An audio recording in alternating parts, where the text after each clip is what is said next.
qui étaient slameurs aussi et qui avaient gardé leur nom, dont la formation avait le nom.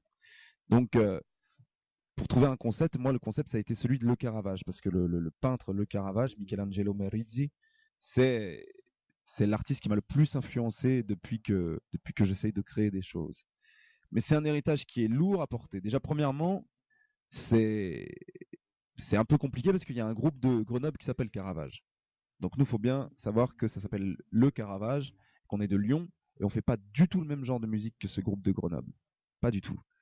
À qui on souhaite bonne continuation d'ailleurs. On verra si à un moment donné il y a un problème par rapport à ça, mais bon, voilà, moi je trouve que c'est bien qu'il y ait plusieurs représentants de ce peintre et de ce grand artiste qu'est Michelangelo Merisi.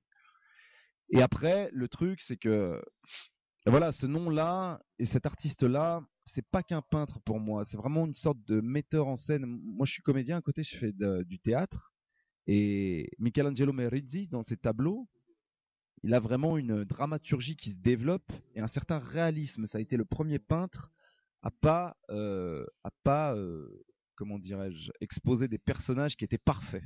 On sortait d'une période de la peinture où beaucoup de personnages étaient très idéalisés, notamment avec Michel-Ange, Michel-Ange, ce peintre qui a fait notamment le plafond de la chapelle Sixtine à Rome, qui a fait quelque chose qu'on connaît très bien, parce que c'est ces deux mains là qui se rejoignent, ça s'appelle la création de l'univers. C'est un super peintre que j'aime beaucoup, mais lui-même il avait une perception des corps qui était assez esthétiquement parfaite. Caravaggio, lui, il a décidé de peindre la réalité telle qu'elle se présentait en bas de chez lui. Et à l'époque, l'église romaine qui était la plus puissante du monde lui a commandé ces tableaux-là.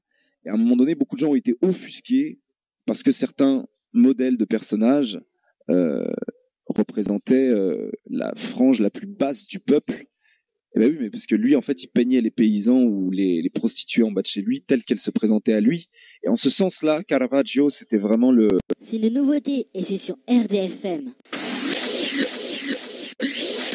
Écoute, c'est une nouveauté et c'est sur RDFM.